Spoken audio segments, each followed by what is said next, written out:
Welcome to the Resilience Practices series. I'm Vivian Hermiz, and for the theme for this month, we'll be talking about turning obstacles into allies. And the specific topic today will be touching upon restlessness, worry, anxiety, and doubt, and seeing how they come into play with our practice.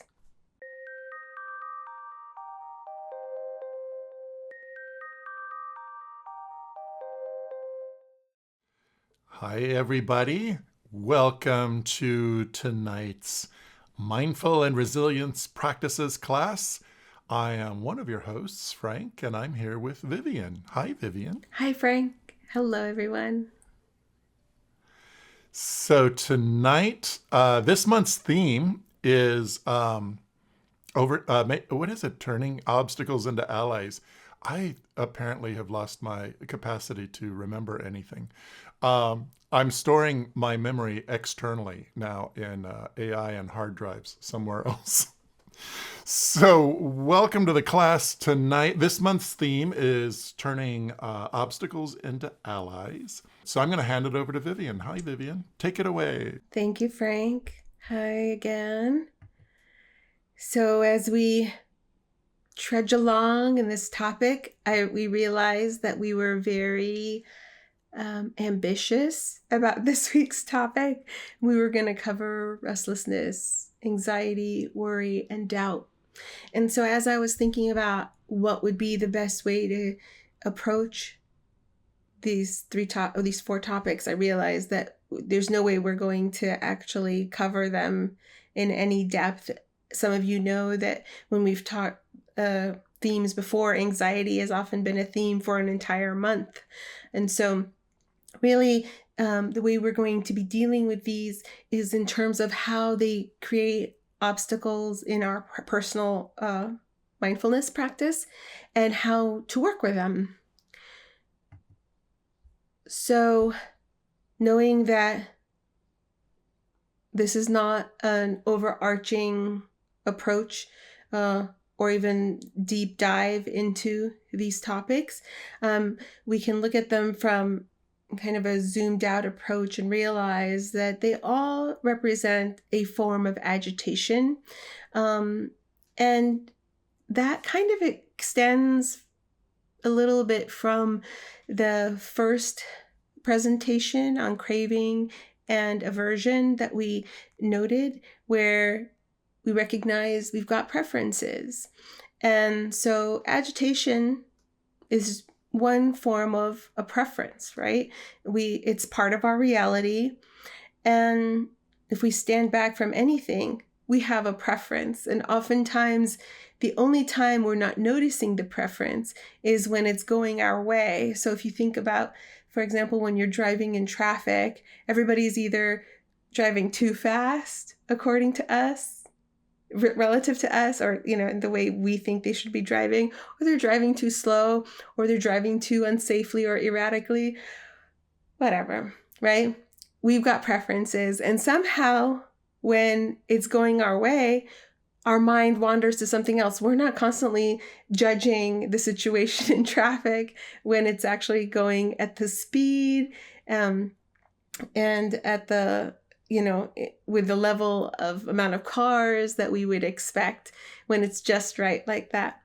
So recognizing that this is just another offshoot of that discussion. And we can recognize here too, we have choice in how to be with any sort of agitation, including these four topics, and how we want to be in it. So we can always stay in the worry and the restlessness. That's always an option, but it's the quality with which we come to relating to it when we're in it. Or do we want to be with it? We have that option. And the key to that sort of skillfulness, let's say, is practice. The only way that you can actually improve your relationship with these as it relates to a mindfulness practice, like a personal practice, is by constantly meeting these four obstacles and working with them and seeing what works for you in a given moment. And that'll vary from sit to sit. So signs of restlessness, anxiety, and worry, keeping in mind that we're not talking about clinical anxiety, though a lot of the symptoms might be similar to the sorts of anxieties that arise when we're in a practice period.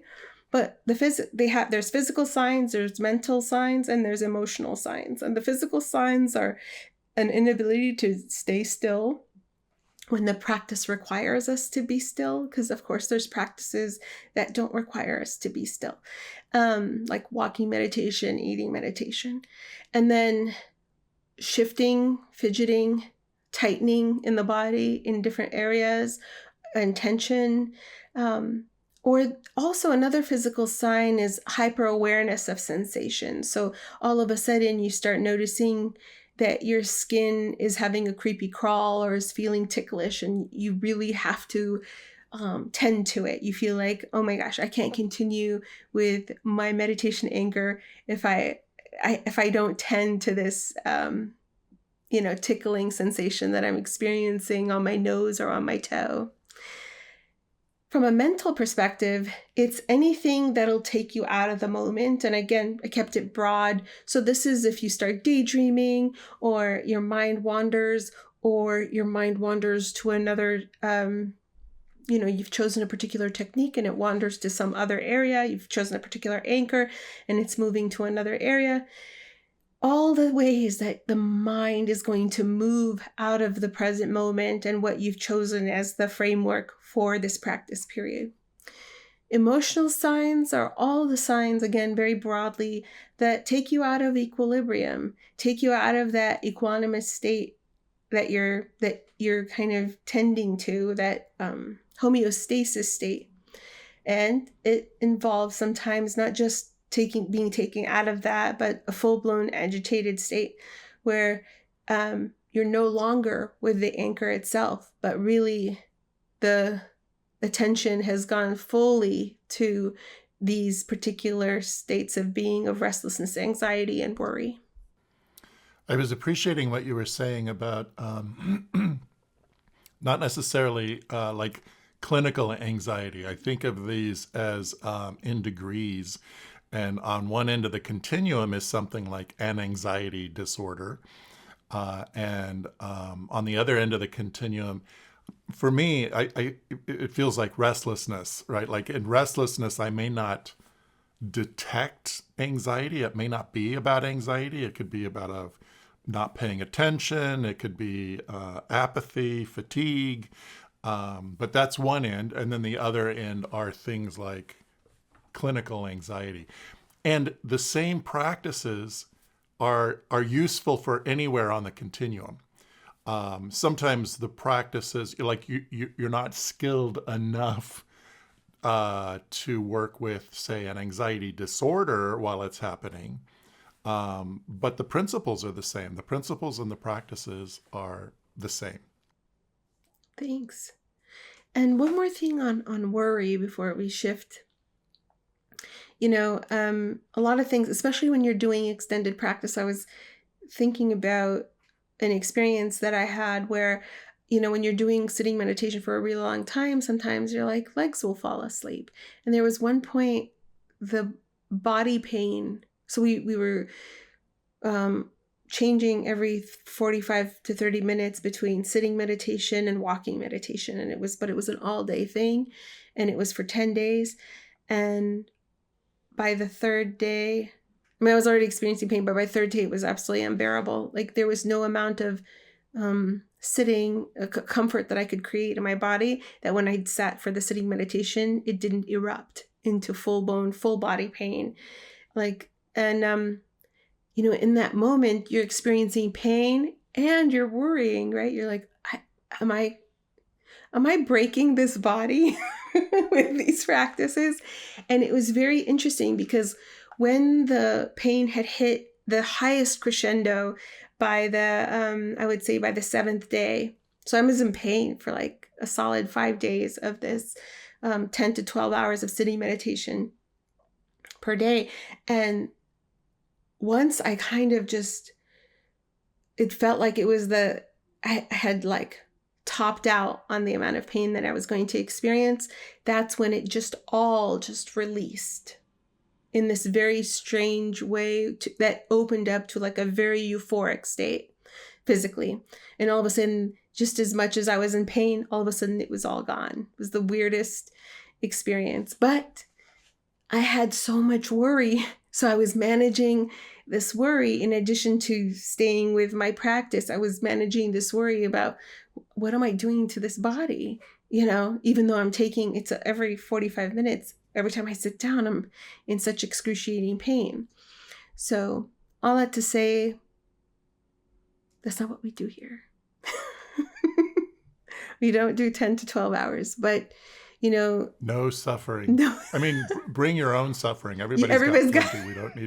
We don't need to add to it. That's right. Yeah, that's what you have to look forward to when you do extended practice. No, extended practice, I would say, are like jet boosters to your personal practice. So I would highly recommend them. I didn't mean to scare anyone away from it.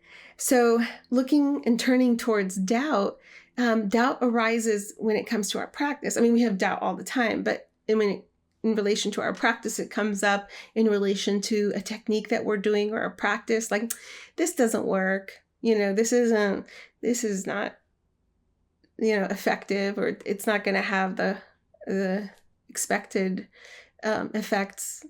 Doubts around the teacher or the facilitator who's leading it. Oh, you know, they're not as good as so-and-so, or, you know, I don't think that they know this that well, or, you know, you start having that whole debate in your mind, or you doubt your own abilities. Oh, this isn't for me. I'm not able to do it. I can't quiet my mind. I think we can't count actually how many times we've heard the term or the complaint of, I can't quiet my mind, as if that's a prerequisite for these practices, which is not, right? So we doubt our abilities, we doubt our capacity, and our skill. And so how does doubt arise? It can come up as physical discomfort and agitation, right? It has a physical component as much as it has a mental component. It also comes up as indecisiveness. When you're like, oh, especially when you're trying to manage your own practice. Oh, I'm going to do sitting meditation with the breath. Oh, well, that's not working. Wait, after you sit down, you seem a little bit not settled to your liking. So you're like, oh, no, I should get up and do walking meditation. You do walking meditation. Well, this is not getting me where I need to go. Maybe I need to go do sitting again and focus on something else. So that indecisiveness in the choices that we make while we're practicing, it also arises as a hypersensitivity to the information or the teacher. I know that for example, I get very sensitive to the sound of an S. So there's certain teachers that speak the S a little more pronounced. And so I can hear it in a way that all I can focus on is that S, and it just starts grating against me, right? So you really have to recognize that sometimes you just have these oddities that come up that the mind is doing just to get you to like turn away from the practice itself and just distract you from what you're trying to accomplish. And of course, the judgmental self-talk that arises around our personal practice, around our, like I said, around our abilities, and, you know, you can't do this. This isn't for you. How am I to even begin? You know, I don't see the effects. I'm not seeing the fruits of my practice, so on and so forth. Keeping in mind that this is not an exhaustive list, but these were just some of the common high-level areas that I've seen over the years of how doubt arises.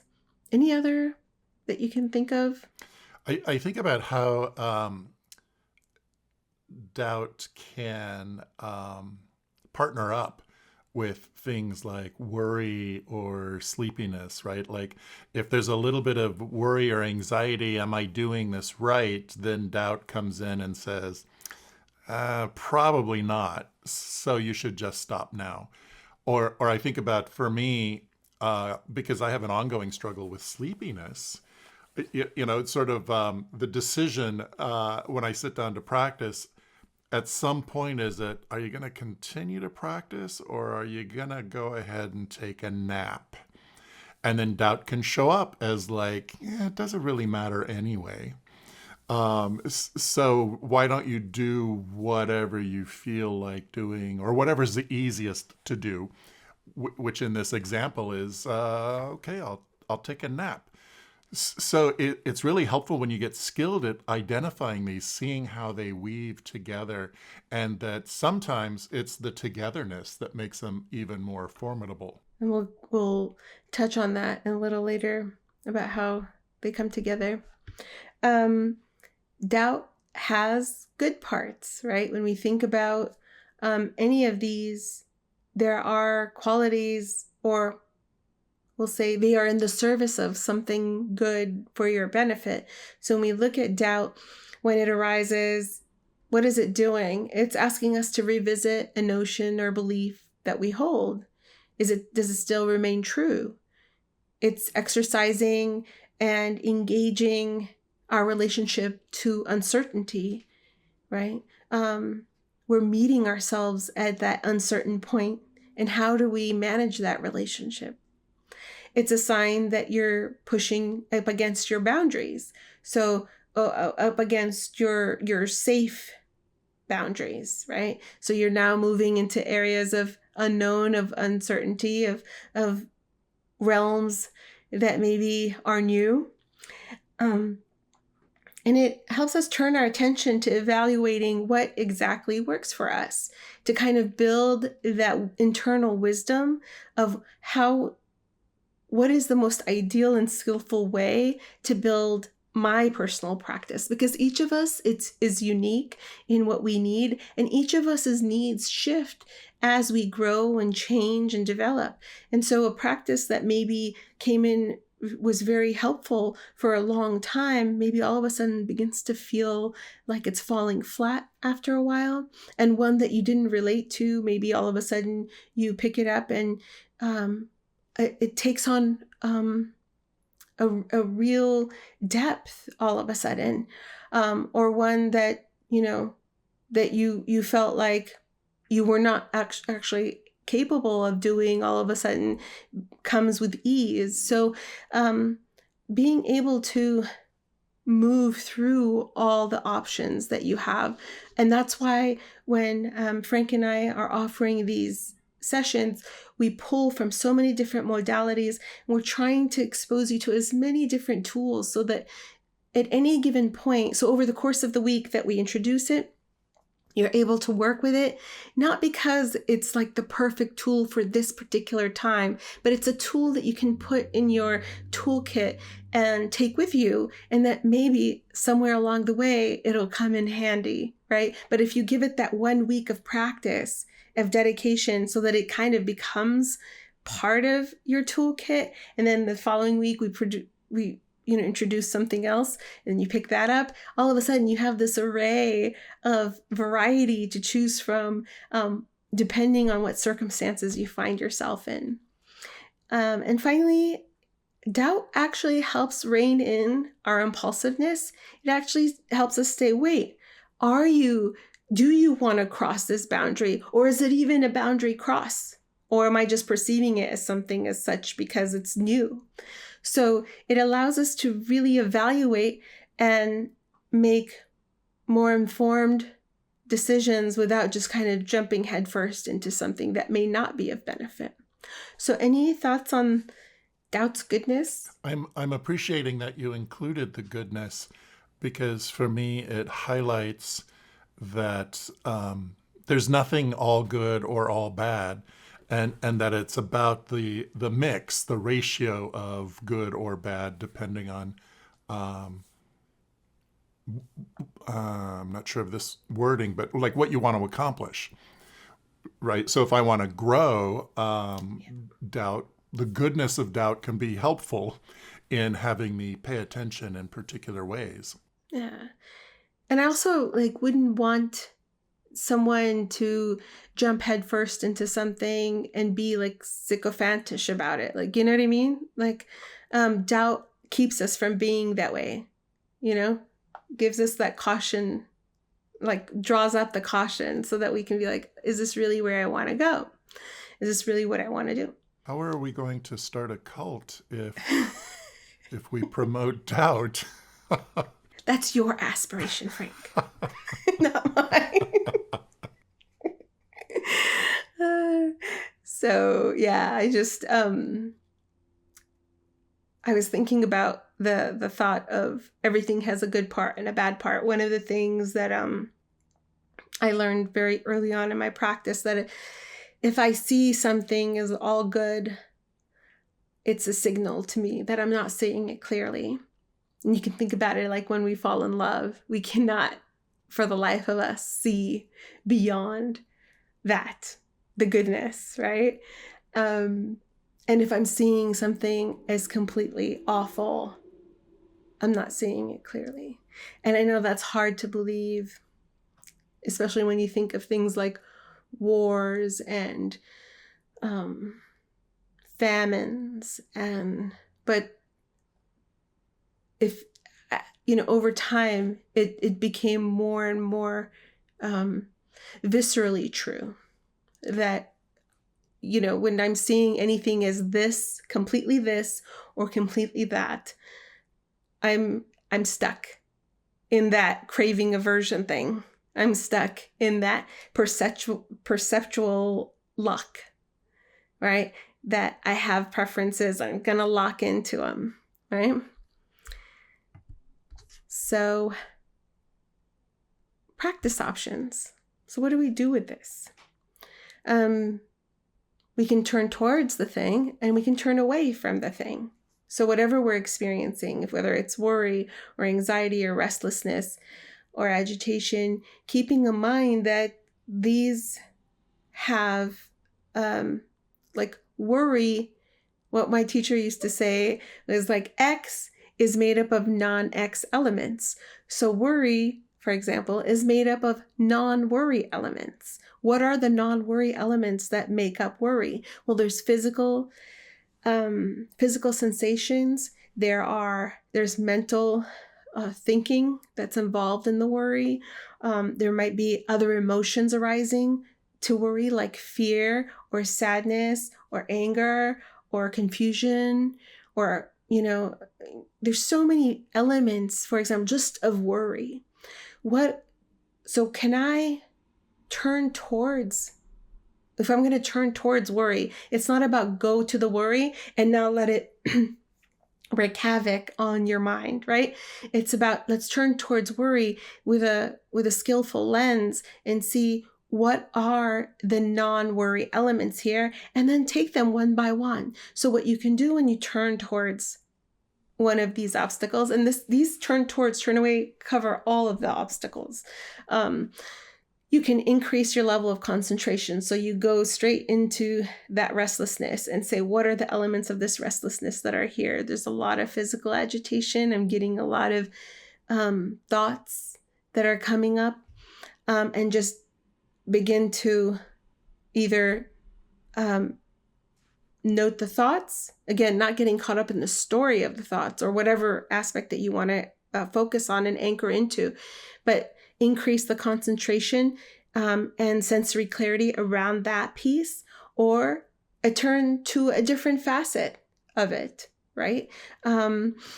Like, for example, broadening your view around restlessness, around how you're experiencing restlessness. So you can either go narrow in or out, but still turning towards that thing that's causing this disruption, we'll say, in your practice.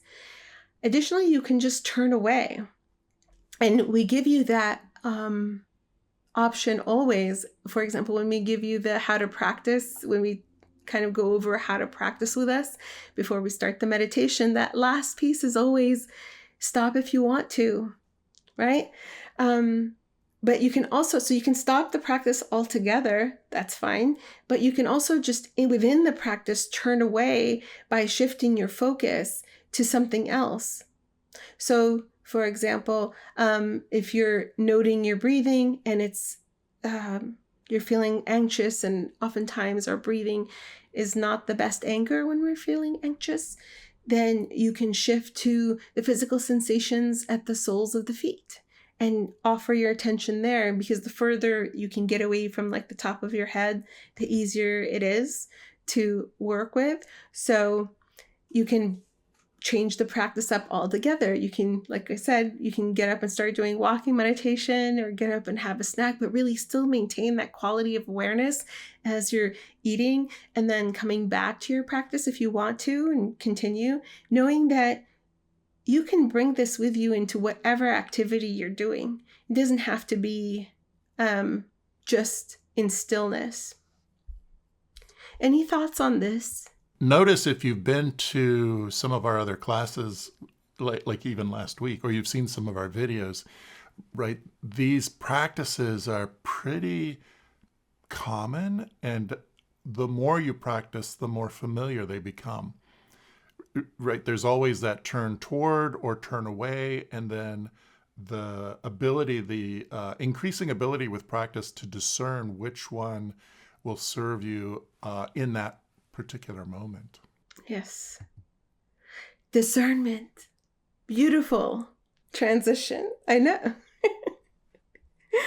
So, what does this come like when you talk about discernment and intentionality? It's all about learning and becoming very intimate around your physical and mental terrain, and in relation to that, building the wisdom, your own wisdom as to what is needed in any particular circumstance, whether you're formally practicing or out in the world interacting. Right? You just become more skillful the more you do it.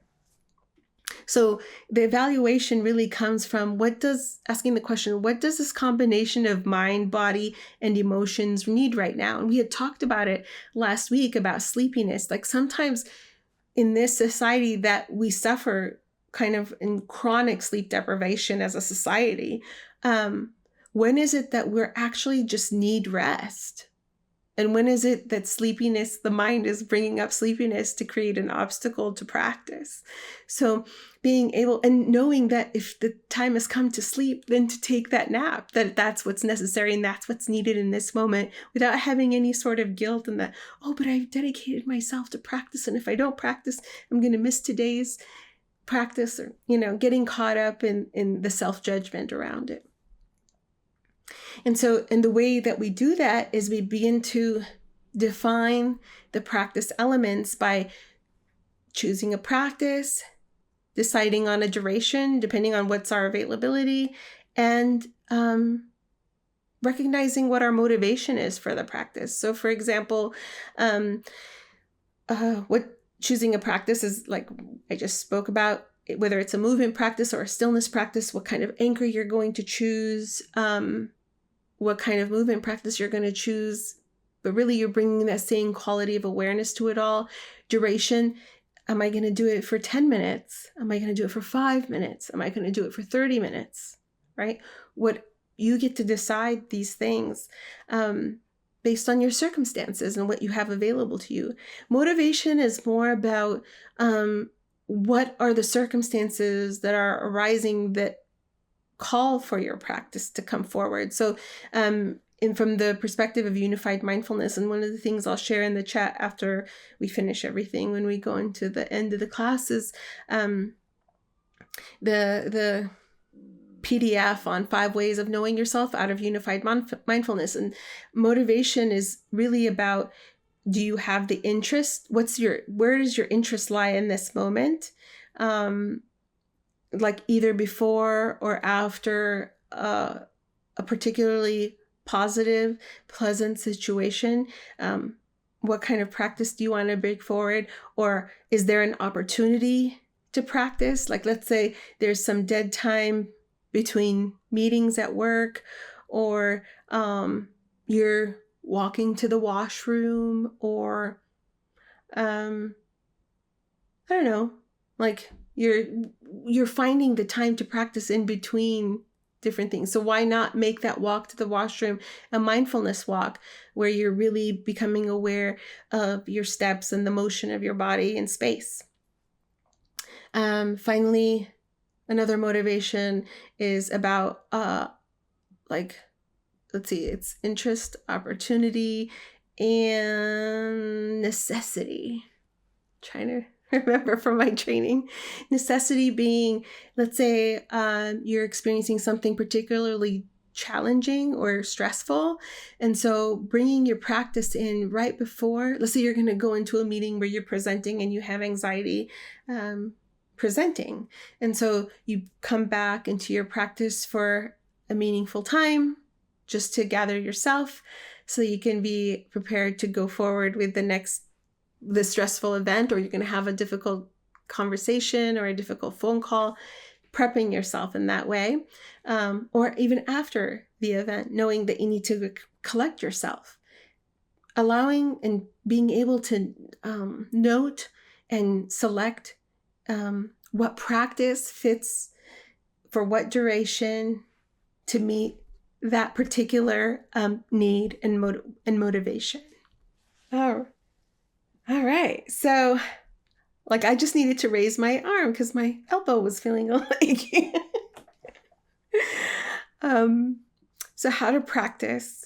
We're going to jump into the practice period. And what we're going to do is the basic techniques from Unified Mindfulness of see, hear, feel.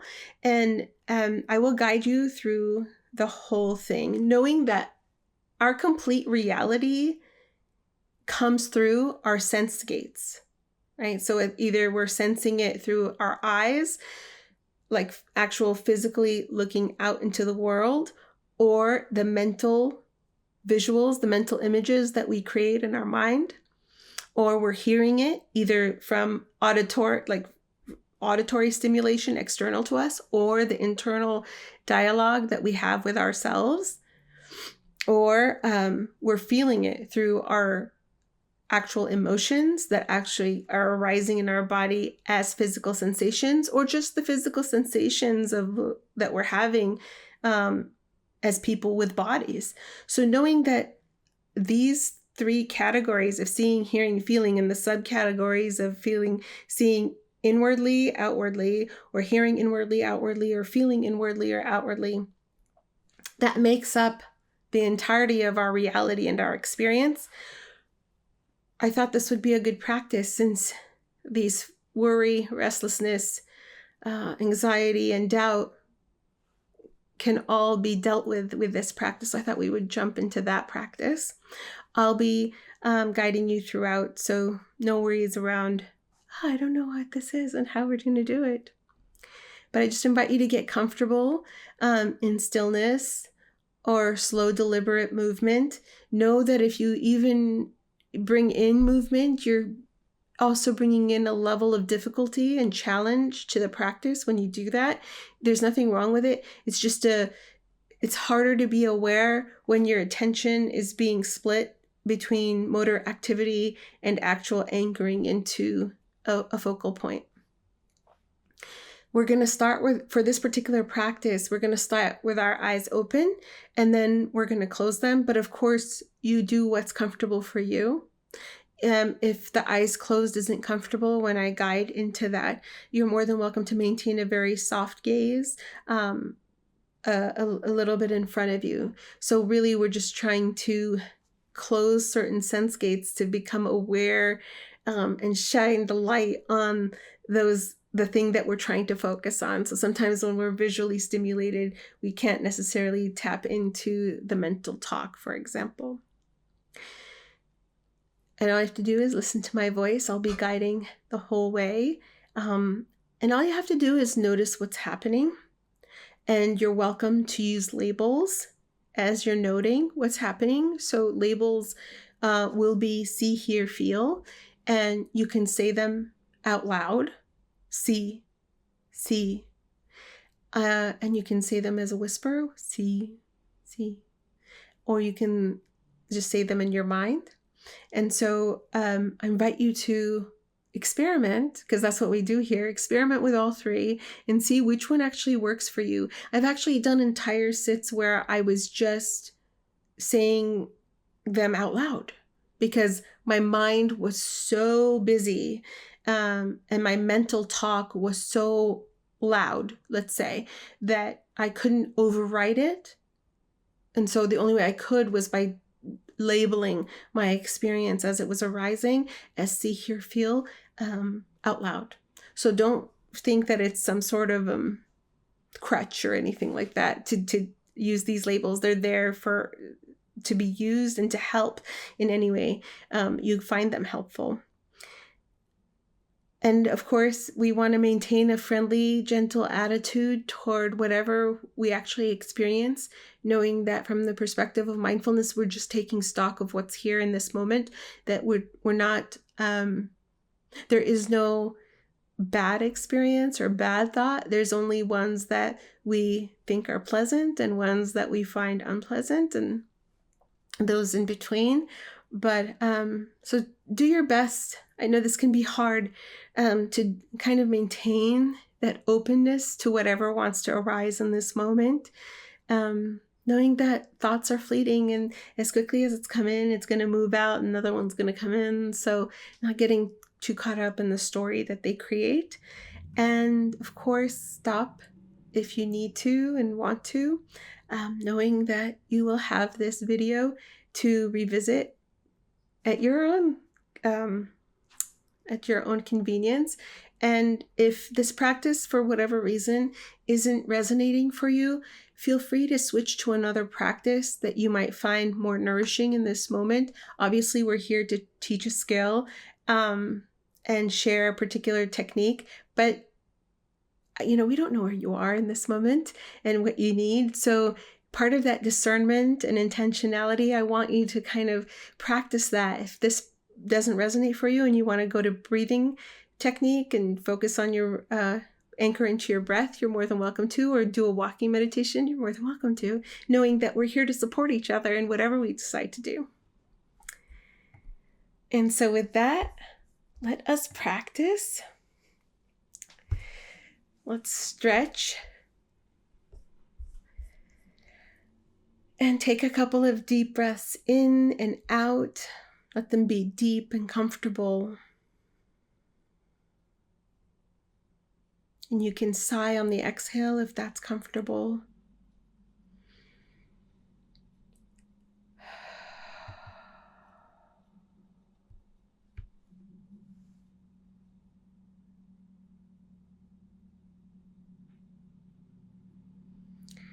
And there'll be moments of silence where I am just allowing you some time to practice with the prompt I just provided.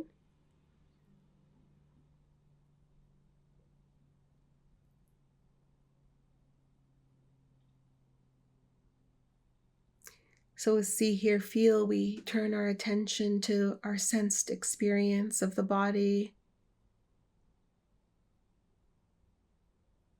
with intent and gentleness. And we'll start by seeing. So with eyes open, see out and begin to notice the images that you take through your visual space.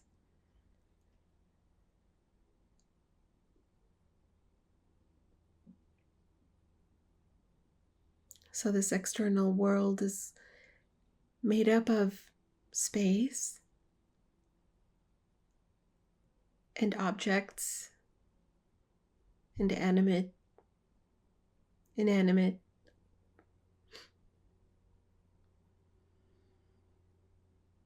There are colors and shapes and shadows and densities and distance. So things that are close and things that are far.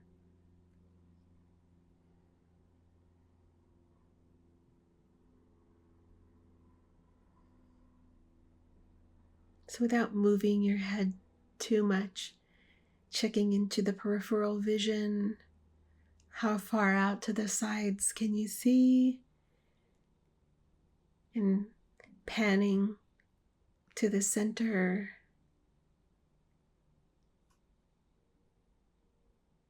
noting the objects.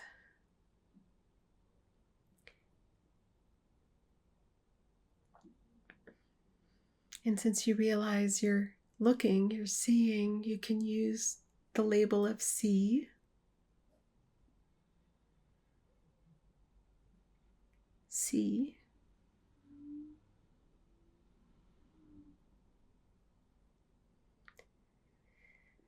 See.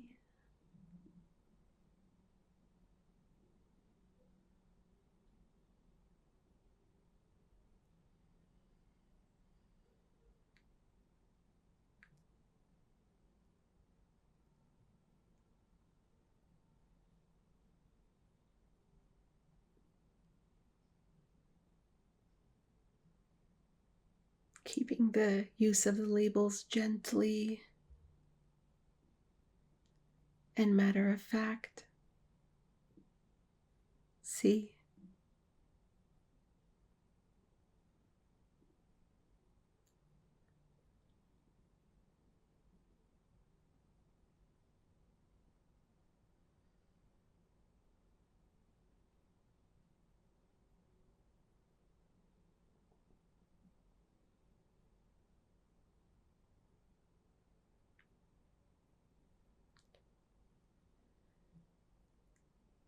And so if it's comfortable, you're welcome to close your eyes gently or just maintain a very soft gaze in front of you to kind of move the awareness into the images that pop up in the mind's eye when you have a visual memory,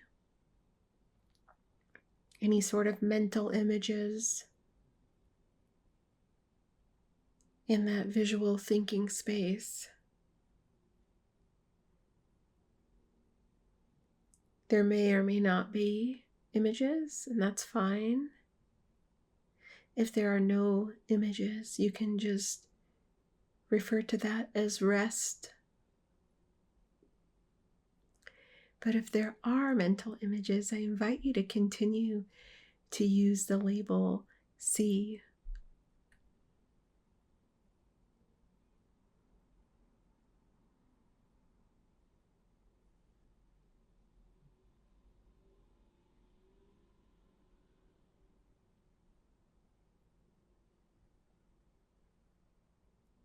So if all you see are like floaters or a gray screen, using the label rest to signify that there are no inward mental images.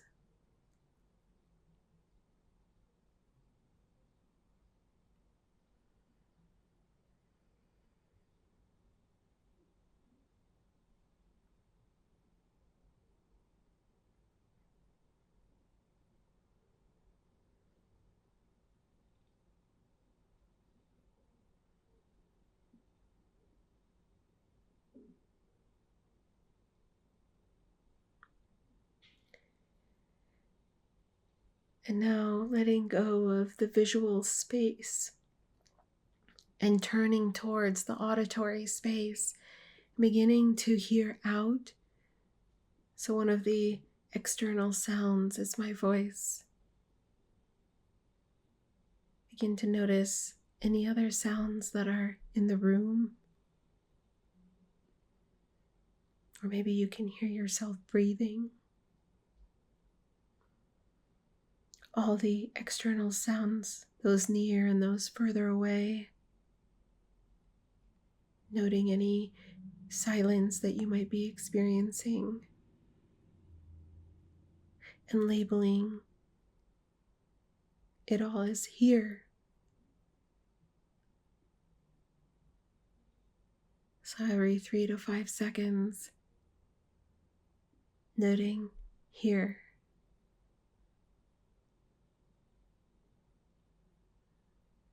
Here.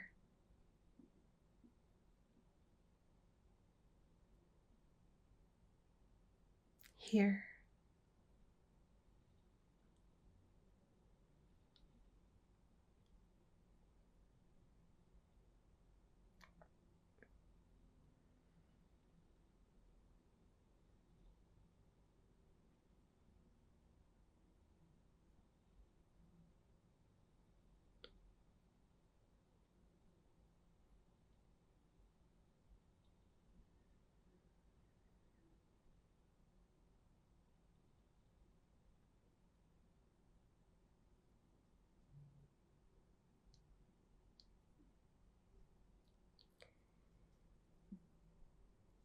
And as we stay with this auditory space, let's now turn our attention away from the external sounds, but now towards the internal self-talk,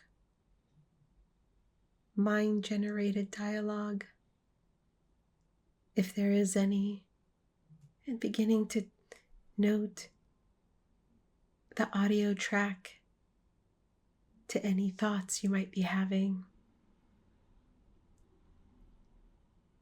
But continuing with that label of here.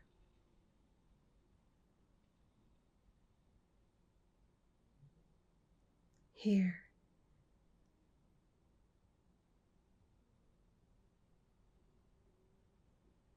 Here.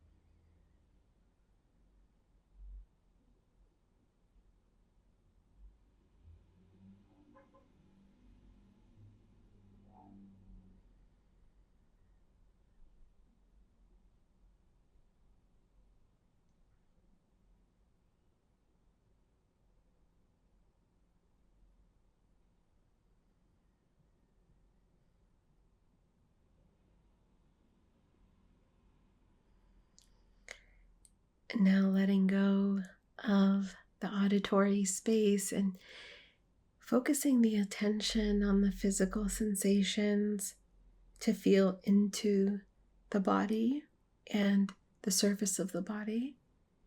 Begin to notice if there are any physical sensations that might be calling your attention, whether they're pleasant or unpleasant,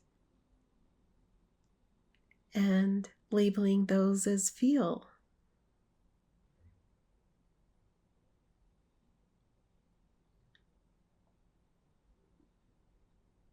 Feel.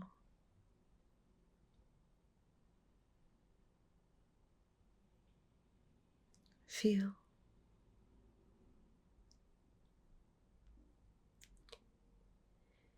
And oftentimes when we have physical sensations, our mind will begin to wander to explain or note cause, letting that go for the moment and really staying with the physical sensations.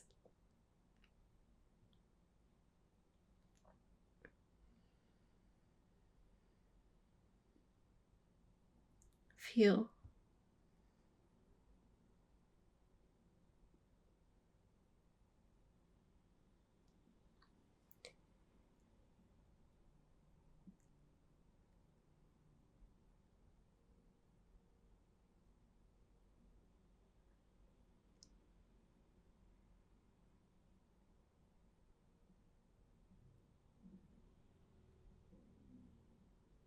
And as we stay with the physical sensations and the label of feel, beginning to look inward into the emotional states, if there are any here right now, and beginning to link any of the physical sensations that the emotions that are here right now may be presenting.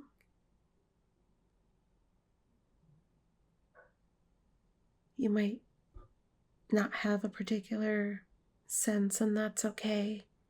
You can still note that as rest. But if there are emotions here, beginning to notice where you're feeling them physically and how they're presenting. Is it a fluttering, a movement, a tingling, a tension? These are just some ideas. But really staying with the sensation itself, and if needing to, using the label feel.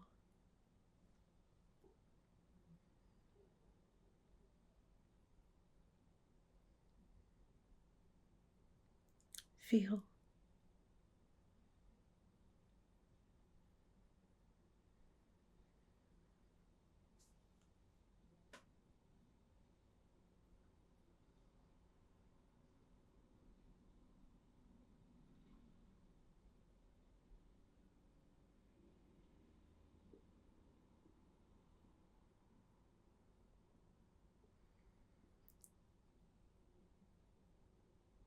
And now that we've gotten a taste of each grouping, you can start to open your awareness to the fullness of your experience and start creating combinations of your experience. So you're really just letting your experience flow through you.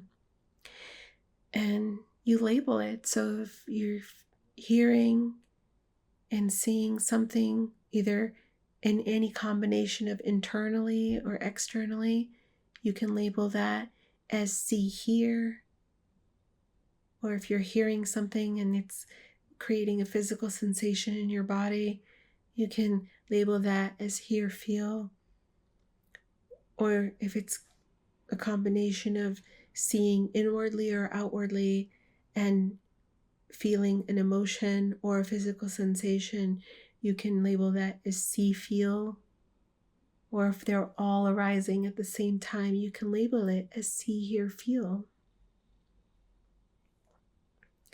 So opening yourself up to the fullness of your experience in this moment.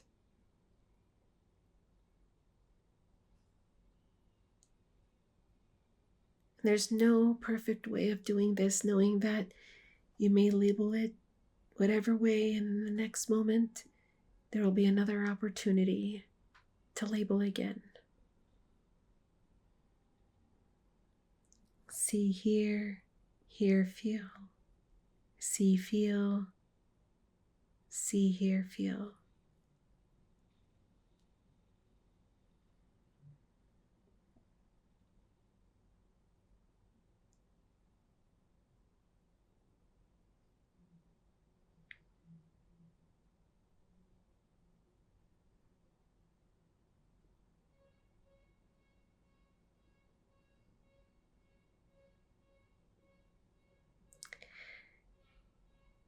And if any combination or particular area is most compelling in this moment, you can focus on that and just focus on see, focus on hear, focus on feel.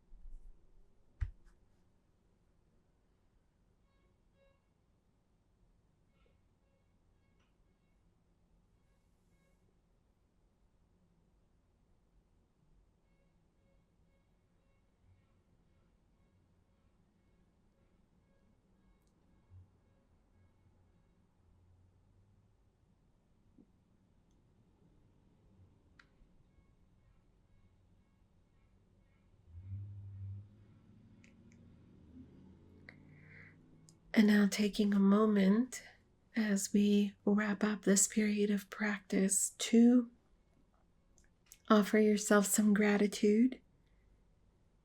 You could have been practicing or doing anything, multitude of things other than dedicating this time to practice, but recognizing that as you practice, you benefit yourself and all those who come in contact with you. Taking a moment to give yourself that acknowledgement of gratitude.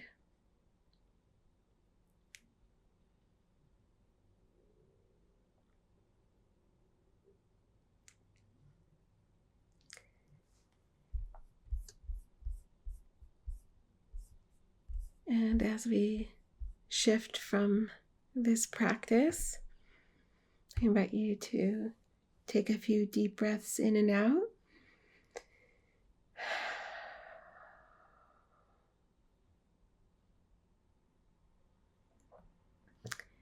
And stretch, yawn, move mindfully in whatever way feels comfortable and nourishing in this moment.